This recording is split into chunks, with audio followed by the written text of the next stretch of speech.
A sétima arte, o cinema, além de imagens estáticas em quadros e tecidos, ilustrando perfeitamente o som e os sentimentos que carrega, esculpido durante sua produção e, ao mesmo tempo, consegue ser uma obra literária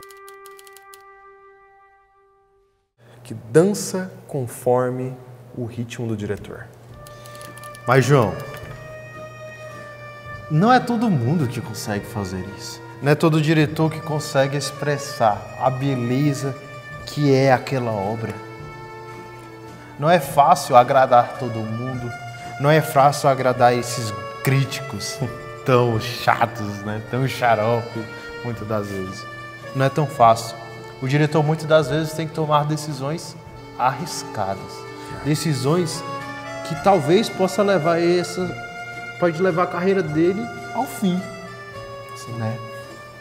Mas será mesmo que essa decisão tem um peso real dentro da vida de um diretor? Não é fácil. A gente estudou por vários anos, né, a vida daquele que se chama Francis Ford Coppola. O diretor que não marcou apenas o cinema, mas a arte como um todo. A gente estudou, a gente tentou estudar cada passo, cada vírgula de sua história, de suas histórias, aliás, né? Como que um diretor, em uma época tão fragilizada e com pouco orçamento, recurso, né? Conseguiu marcar com suas produções? Como que ele conseguiu marcar a história do cinema? É uma coisa que eu não consigo entender. Mas, bom, mais um dia de trabalho, mais um dia de estudo e de quem sabe, né? A primeira conclusão do que foi Francis Ford Coppola.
Em 1939, ano que estreou a Segunda Guerra Mundial.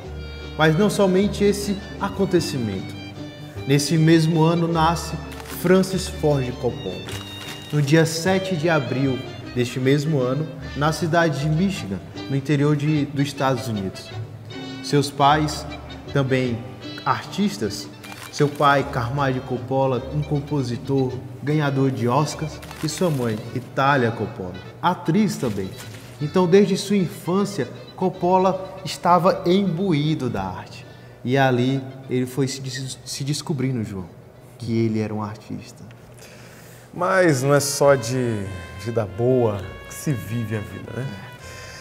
E poliomielite, ou mais conhecido como paralisia infantil, que é uma doença que um de seus sintomas é, como o próprio nome já diz, a paralisia.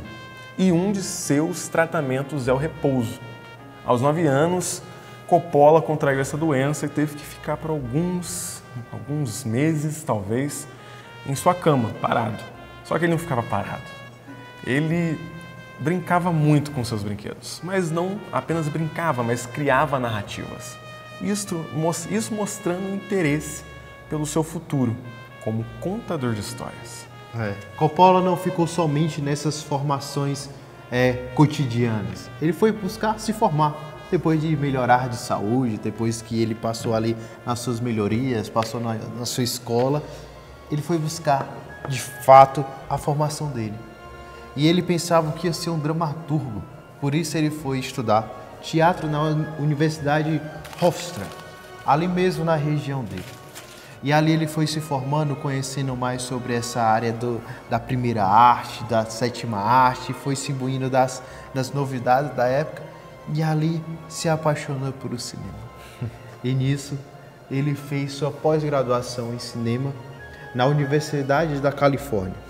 E ali ele conseguiu vislumbrar no cinema as suas duas paixões, que era contar história e tecnologia. Mas na época, por volta dos anos 60, a Universidade da Califórnia era um pouco diferente das demais. Nenhuma das pessoas formadas haviam feito sua própria produção, não tinham filmes no currículo. E esse era um diferencial de Coppola. Ele já havia produzido, com a ajuda de Roger Corman, um dos pioneiros dos filmes B. O que é os filmes B? Filmes de baixa renda. Ele era um dos reis na época desses filmes. Então ele ajudou vários diretores e entre eles foi o Francis Ford Coppola. E nisso fez com que ele tivesse um certo olhar de Hollywood. Já era um pouco mais de destaque. Ele era um pouco mais destacado por isso. E dentro desses destaques, né, que o João foi trazendo, ele foi criando sua marca dentro dos filmes B, né, como foi propriamente dito. E nisso ele foi vendo a necessidade de criar uma espécie ali de produtora chamada Zoetrope, onde ele se reuniu ali com seus colegas, seus amigos de faculdade, estudantes do cinema, né? E dentro desses colegas e estudantes do cinema, ali, pouco conhecido, estava simplesmente George Lucas. Pequeno nome, né? Um dos grandes cineastas das ficções científicas, Star Wars, por exemplo, né? Por exemplo, não, é Star Wars, né? A gente não precisa falar mais nada. E nisso, ali, ele foi crescendo, junto com seus colegas e amigos e sendo conhecido nas suas produções. Até chegar o ano de 1971, onde Francis Ford Coppola ganhou o seu primeiro Oscar pela produção de Patton, onde falava da biografia do general Patton, como já diria o nome do filme, né? Obviamente. Nisso, os olhares se voltaram para Coppola, os holofotes se abriram para ele e chegou uma oportunidade, uma adaptação Qual de um será? livro chamado Qual? O Poderoso Chefão.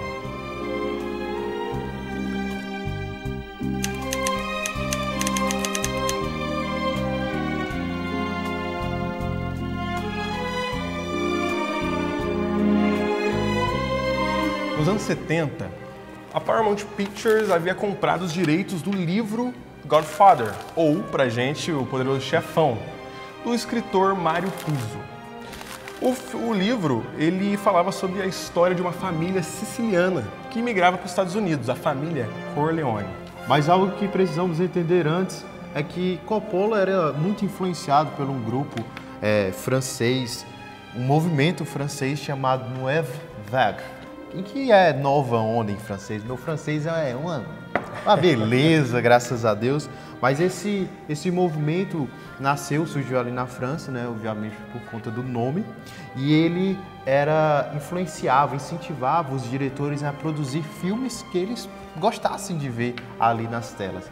E com isso eles acabavam influenciando a esses diretores a fazer pequenos filmes e filmes autorais, né? E era aquilo que Coppola gostava, por conta que ele começou ali nos filmes B, como a gente falou no ato passado, né? Mas a questão não é sobre isso. A gente volta para isso, A gente volta para isso, né? Mas a gente tem que entender também que o livro ele não fez sucesso logo de cara.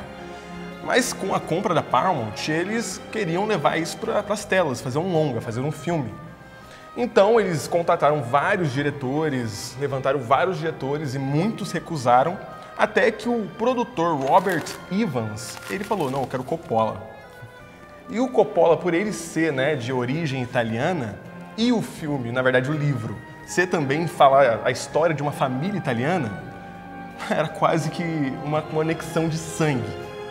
Um feito para o outro, né? Basicamente. Mas Coppola não queria pegar essa produção de imediato, João. Porque para ele queria fazer filmes pequenos. Porque Poderoso Chefão era uma grande produção hollywoodiana. Então, ele estava com embate sobre isso. A partir que uma pessoa influenciou ele. Quem mais, quem menos que George Pequeno, Lucas. Né? Que ali estava junto com ele, dentro da produtora dele. E ali... George Lucas viu também que era um projeto para Coppola, né? E a partir disso, ele acabou aceitando o trabalho e foi produzir o Poderoso Chefão. Mas o desenvolvimento do Poderoso Chefão não foi fácil.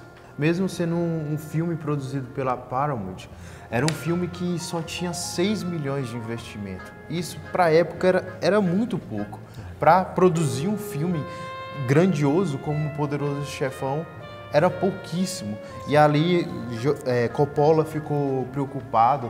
E também fora que dentro ali do cast, para arrumar o cast desse filme, tinha uma pressão muito grande da produtora. E ali Coppola foi lutando para que esse filme acontecesse. E esse era um dos grandes problemas, porque Coppola ele já imaginava o que ele queria para o seu elenco. Só que os grandes atores que davam a cara para o filme do Coppola, que é o Al Pacino e o Marlon Brando, eram nomes que na época era meio complicado, porque Marlon Brando era um ator meio complicado de se trabalhar na época. Ele discutia muito no set, ele era bem complicado de se trabalhar, como eu disse. E Al Pacino era um ator meio desconhecido. Então o estúdio Paramount não queria ele eles, né, para a escalação. Só que é incrível como Coppola ele conseguia dar a volta. Ele era muito bom em negociação. E entre negociações, ele conseguiu fazer com que o filme saísse com a sua visão, do jeito que ele queria, e fez um grande sucesso. Coppola tinha a lábia, a famosa lábia, né? E então, The Good Father foi estreado no dia 14 de março de 1972, lá em Nova York, e esse filme foi um grande sucesso nas críticas, na sua visibilidade dentro da indústria cinematográfica dentro de Hollywood. E com o seu baixo orçamento, ele teve um lucro enorme para a época, João. Foi um lucro de 570 milhões de dólares. Para aquela época era muito dinheiro. Para um filme de baixo orçamento, né? Entre aspas, para os grandes filmes. E ali transformou Hollywood a partir desse filme. Porque aqui a gente não está falando somente de dinheiro, João. Não é somente isso. Porque Coppola não se importava muito nessa questão de dinheiro para suas produções. Ele queria que aquele filme fosse uma mensagem que ele conseguisse passar com beleza. Para os diretores da época também, com os sentimentos dele. E ali foi por conta que ele lutou tanto para que o filme fosse segundo o desejo dele, o elenco, as filmagens, a visão dele para aquilo. E por causa disso, foi revolucionário o Poderoso Chefão. Por conta que, a partir desse filme, os diretores começaram a ter liberdade dentro de Hollywood. E a partir dos anos 60 começou ali uma nova Hollywood, onde os diretores conseguiam colocar suas opiniões, colocar o elenco que ele queria. Então, vamos dizer assim, Coppola revoluciona naquela época com o Poderoso Chefão no cinema. Mas aí que eu entro, né, e falo, você lembra que Poderoso Chefão foi bem complicado de se produzir? Na verdade, Coppola teve muita dificuldade para produzir, como é dito aqui, ó. Lembra que foi comentado que Coppola sofreu muito para dirigir o Poderoso Chefão, seguindo a sua própria visão? Então, esse filme foi um marco para Hollywood, dessa maneira que você disse. Deu mais autoria para os diretores trabalharem, conseguir fazer a sua própria visão dentro do filme, o filme que eles gostariam de ver. E Coppola não só influenciou esses gêneros, mas também influenciou diretores, como Martin Scorsese, que trouxe grandes filmes como Caminhos Perigosos e Os Incríveis Bons Companheiros. Pô, muito bom esse filme, cara. Muito bom. E, tipo, se você for pensar, é até engraçado que o Coppola, na verdade, o Poderoso Chefão, ele não influenciou só dentro do cinema. Ele foi pra fora. Tanto que eu tenho uma boa notícia aqui, uma boa notícia entre aspas, uma notícia muito interessante, que ele também influenciou a máfia lá de Nova York. Eita. Tanto que grandes nomes como o próprio Anthony Fiato, um ex-integrante da máfia, ele deu depoimento falando que Pauli Instizo e também Nick Gizzo, nomes importantes dentro da máfia de Nova York, ficaram tão encantados com o personagem do Don Corleone que mudaram o seu jeito de se portar. O próprio Paul Instizo, que antes do filme ele era bem desbocado e também pouco se importava com a gramática, ele após o filme ele buscou ser um pouco mais filósofo e se importar com a gramática. É muito maneiro fazer essa correlação, né, velho? Caramba, Coppola ali não somente influenciou o gênero de máfia, né? Não influenciou somente diretores, mas influenciou a própria máfia. A própria máfia. Caramba, Coppola, tipo, teve uma visão, uma direção, teve um olhar diferente para isso, né? Mas, João, qual será esse olhar?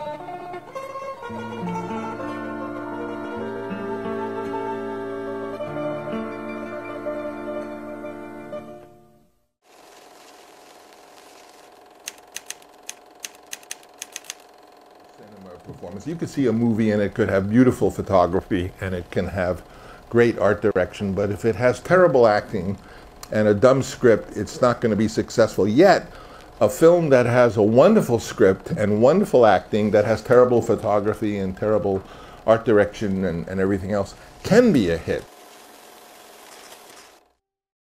Coppola uma vez disse que os dois pilares para ter um bom filme um bom roteiro e boas atuações.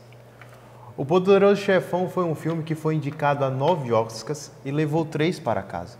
Dentre esses 3, ganhou o melhor filme, melhor ator e melhor adaptação de roteiro, sem contar o Globo de Ouro e o Grammy.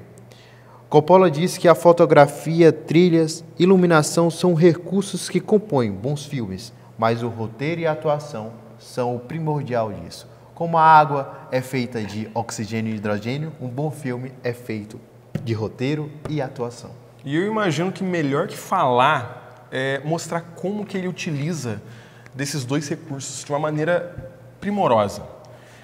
E mais em específico no filme Poderoso Chefão, que tanto em roteiro, que ele adaptou do livro Poderoso Chefão, quanto em sua escolha de elenco. Voltando de novo para essa discussão, o elenco acertadíssimo que ele fez em cima desse filme. Porque se não fosse por isso, a gente não teria um grande nome chamado, Marlon Brando, né? Marlon Brando, ele era uma pessoa muito complicada de se trabalhar na época. Tanto que a Paramount não queria ele escalado. Então, com isso, o diretor ele teve que fazer algumas coisas para conseguir inserir ele dentro do elenco. E Coppola sabia que eles não iam aceitar Marlon e, a partir disso, ele fez acordo com Marlon. E um desses acordos é que Marlon não ia ganhar o seu salário.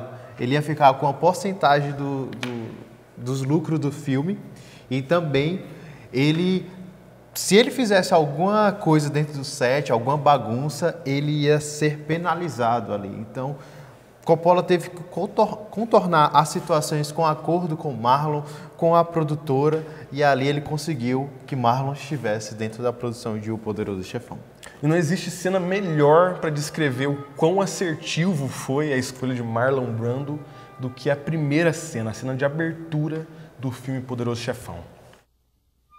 I believe in America. A cena começa com um close no rosto do homem que pede um favor. de como sua filha foi violada e pede justiça. Ao decorrer do monólogo, a câmera vai fazendo um movimento de zoom out e quando mais distante do homem, mais pequeno e frágil ele vai se tornando, até parar atrás do ombro de outra pessoa, este sendo Vito Corleone. Não é mostrado seu rosto, apenas sua silhueta escura, nos fazendo perceber que existe uma hierarquia naquela sala. No momento em que o homem vai fazer o seu pedido de justiça para Vito, ele se aproxima e fala em seu ouvido, um pedido que não consegue dizer em voz alta. Após o pedido, a câmera corta e foca no rosto de Vito Corleone. O ambiente é escuro, a sombra de sua testa cobre parcialmente os seus olhos, nos dando a impressão de que ele é um ser além do ser humano. A presença dele naquela sala é maior do que simples pessoas. Marlon Brando toma seu tempo para dizer suas próximas palavras. Fica visivelmente incomodado e ofendido com o pedido que lhe é feito. Não apenas pelo pedido, mas pela forma, pelo dinheiro, e assim o nega.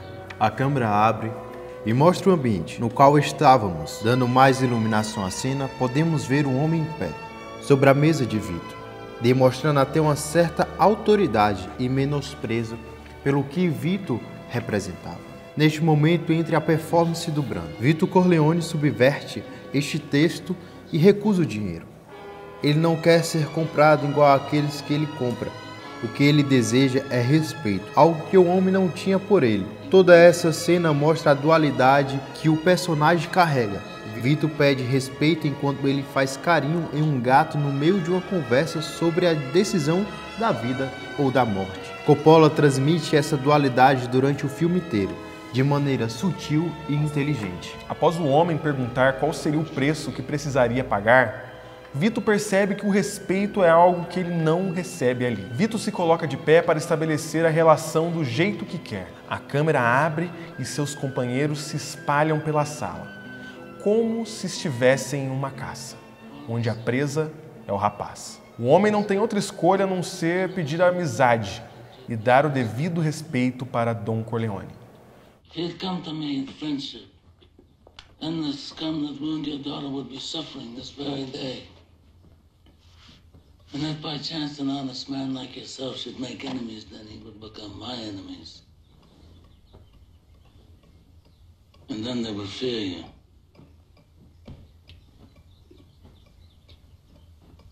Be my friend? Curvando sua cabeça e beijando sua mão. Godfather?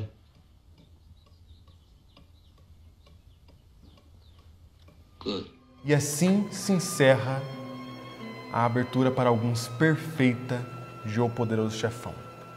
Iluminação, atuação, roteiro, simplesmente um espetáculo em apenas 10 minutos de filme. Outro ator que Coppola teve que correr atrás para estar inserido no seu cast foi o jovem Al Pacino, que também é conhecido como Alfredo James Pacino. É um ator jovem, norte-americano, de origem italiana. Um dos maiores problemas que o estúdio teve em relação a ele era porque era um ator desconhecido. E ali, mas mesmo assim, Coppola bateu o pé na frente e disse: Al Pacino será Michael Corleone em Goodfather. Mas o interessante disso é que Al Pacino não foi igual ao Marlon Brando, que já chegou encantando. Ele demorou um tempo até ele conseguir entrar dentro do papel. De começo, ele parecia que ele estava um pouco mais recatado, tímido. Só que isso foi começar a mudar na cena do restaurante. E a cena se inicia ali. Michael Corleone, isoloso, em companhia de seu capitão Mark, chefe da polícia, chegando no restaurante em Louis. Um plano aberto para identificar o local que foi citado vezes antes e pela primeira vez ouvimos o som de um trem durante. É estranho notar que agora ouvimos apenas o som de um trem, em um filme que se passa em Nova York. E esse som se vai quando a câmera corta para dentro do restaurante, onde já vemos os três sentados a uma mesa, nos ambientando no lugar que estamos. E o interessante dessa parte é como o Coppola ele toma o seu tempo para contar a história que ele quer. Eles se sentam na cadeira, o Solosso se senta, pede um vinho, o garçom demora para conseguir abrir o vinho, para causar ansiedade. E não só nessa cena, em todo o filme, O Coppola, ele utiliza de planos, enquadramentos contemplativos. Ele contempla muitos ambientes, igrejas, cenários, o próprio restaurante, para ele te inserir naquele lugar. E principalmente nessa cena onde ele quer fazer um sentimento de ansiedade. Você sabe o que vai acontecer, mas como vai acontecer e quando vai acontecer. E essa é uma das características fiéis que Coppola utiliza no Poderoso Chefão. Mas voltando à cena do restaurante, nós como espectadores sabemos o que iria acontecer. Mas qual é a missão de Michael dentro desse restaurante? E nessa primeira parte que mostra Michael mais observador, com os olhos focados em Soloso, como um predador em sua presa, enquanto o policial apenas se ajeita com sua refeição, pouco se importa com o que acontece ali, como se ele fosse superior às intrigas que acontecem em sua frente. É interessante como Coppola ele enquadra esses dois personagens, tanto o Soloso como o Michael Corleone. Atrás de Michael tem um letreiro em vermelho que mostra, né, o sangue, a cor do sangue, a violência que vai acontecer naquele lugar. Mas também um casal que representa o que ele deixou para trás, que era o futuro dele com a Kay, a sua esposa, a sua namorada. E atrás de Soloso era o banheiro esse que estava a arma que traria sua morte. É muito legal trazer isso, como ele tinha um enquadramento. Até nisso ele pensava, né? E a virada de chave dessa cena é quando o Michael pede para ir ao banheiro. Ao chegar, vai direto em busca da arma escondida, sem rodeios. O som do trem retorna para a cena e, mais uma vez, Coppola brinca com os espectadores, fazendo com que Michael demore um tempo até encontrar a arma, nos causando a ansiedade de que possivelmente a arma não está lá.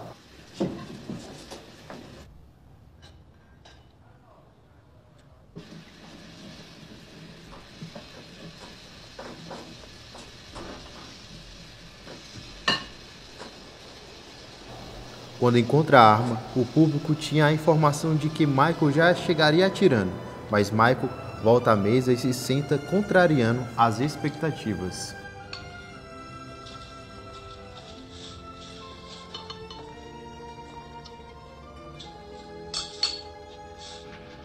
Michael se senta, mas completamente diferente de como se levantou.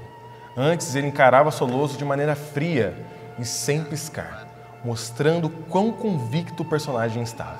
Agora Michael se senta, olha para todas as direções, sem foco.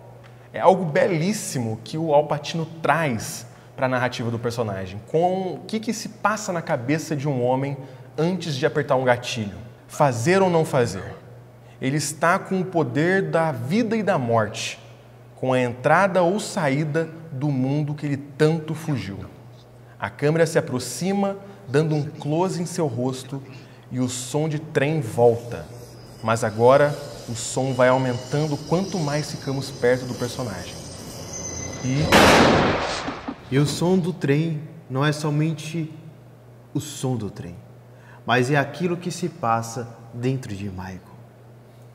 A confusão e conflitos que o personagem carrega antes de apertar o gatilho, som que se silencia após Michael matar Soloso e Mark. Nessa cena foi exatamente onde o estúdio viu que Al Pacino era o ator certo para fazer Michael Corleone. Após essa cena, ele ganha cada vez mais destaque até chegar no fim, quando mata seu próprio cunhado por ter conspirado para a morte de seu irmão Sonny. Sua irmã ela entra enfurecida e confronta. Kay agora é sua esposa e pergunta se ele realmente matou o cunhado. Michael, é verdade? Não me pergunte sobre os meus negócios, Kay. É verdade? Não me pergunte sobre os meus negócios. Não! Michael se enfurece e diz para não perguntar sobre seu trabalho, mas que dessa vez ele dará a oportunidade. Só dessa vez. Só dessa vez você pode perguntar sobre os meus negócios. Kay novamente pergunta se ele o matou. É verdade?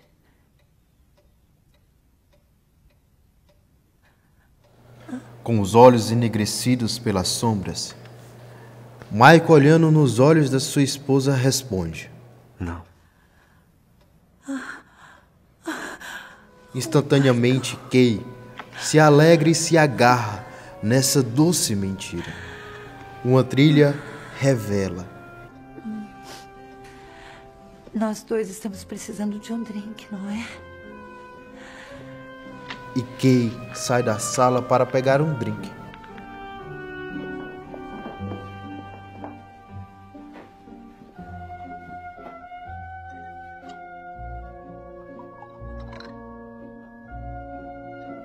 Michael aguarda enquanto a câmera mostra Kay observando de fora. Homens que estavam na sala junto com eles se revelam, chamando de Don Corleone. Don Corleone. E beijando sua mão como novo padrinho, um dos homens vai fechando a porta. E isso mostra a barreira entre Michael e Kay, a sua esposa. Que agora Michael não é mais apenas o seu marido, mas ele agora se tornou o padrinho, ou melhor dizendo, o poderoso chefão.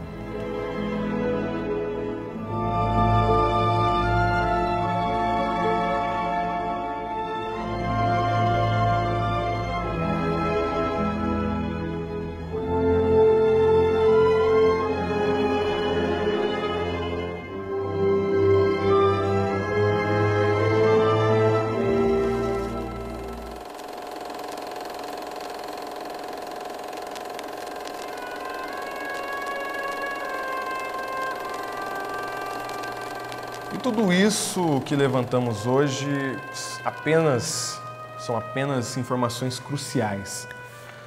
Mas ainda assim não nos leva para o que foi, de fato, Francis Ford Coppola. É claro, João, que continuaremos estudando, analisando e se aprofundando cada vez mais nesse trabalho. E o Poderoso Chefão, ele revelou uma das grandes mentes do cinema, que foi Francis Ford Coppola. Por tudo aquilo que ele trouxe de novidade, por tudo aquilo que ele realmente lutou para ter um bom roteiro, para ter uma boa atuação dentro das suas obras. E realmente ele demonstrou que não é apenas feito de efeitos especiais, explosões, bonecos 3D, que se faz uma boa obra. Tudo tem um fundamento. E isso o diretor Francis Ford Coppola sabe dirigir muito bem.